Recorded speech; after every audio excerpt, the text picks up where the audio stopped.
कहानी, जैसा सवाल वैसा जवाब।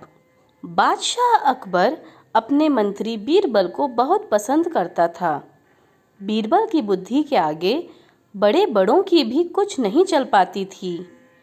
इसी कारण कुछ दरबारी बीरबल से जलते थे। वे बीरबल को मुसीबत में फंसाने के तरीके सोचते रहते थे। अकबर के एक खास दरबारी ख्वाजा सरा को अपनी विद्या और बुद्धि पर बहुत अभिमान था।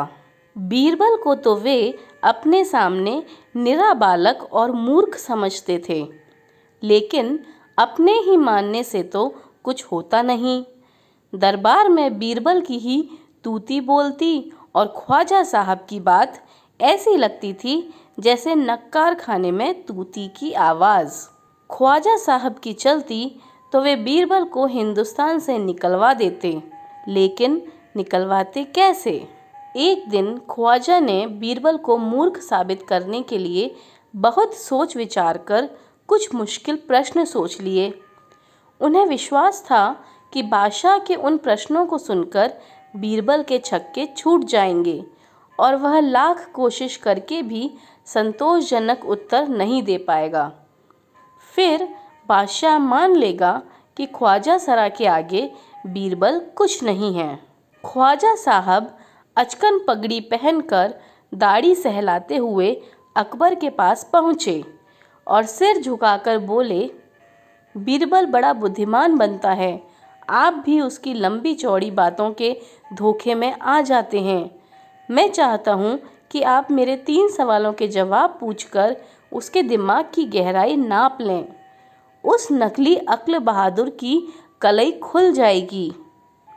ख्वाजा के अनुरोध करने पर अकबर ने बीरबल को बुलाया और उनसे कहा, बीरबल, परम ज्ञानी ख्वाजा साहब तुमसे 3 प्रश्न पूछना चाहते हैं। क्या तुम उनके उत्तर दे सकोगे? बीरबल बोले, जहांपना, जरूर दूंगा, खुशी से पूछें। ख्वाजा साहब ने अपने 3 सवाल लिखकर बादशाह को दे दिए। अकबर ने बीरबल से ख्वाजा का पहला प्रश्न पूछा, संसार का केंद्र कहाँ है? बीरबल ने तुरंत जमीन पर अपनी छड़ी गाड़कर उत्तर दिया, यही स्थान चारों ओर से दुनिया के बीचों बीच पड़ता है। यदि ख्वाजा साहब को विश्वास न हो तो वे फीते से सारी दुनिया को नापकर दिखा दें कि मेरी बात गलत है। अकबर ने दूसरा प्रश्न किया, आकाश में कितने तारे हैं? बीरबल ने एक भेड़ मंगवाकर कहा, इस भेड़ के शरीर में जितने बाल हैं उतने ही तारे आसमान में हैं।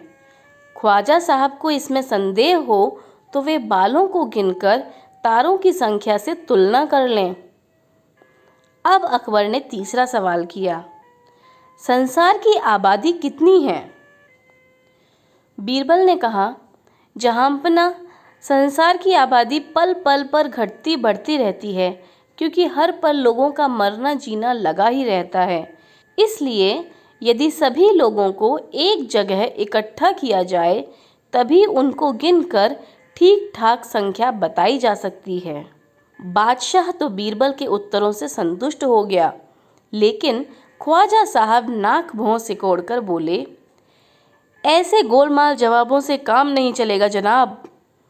बीरबल बोले, ऐसे सवालों के ऐसे ही जवाब होते हैं, पहले मेरे जवाबों को गलत साबित कीजिए, तब आगे बढ़िए।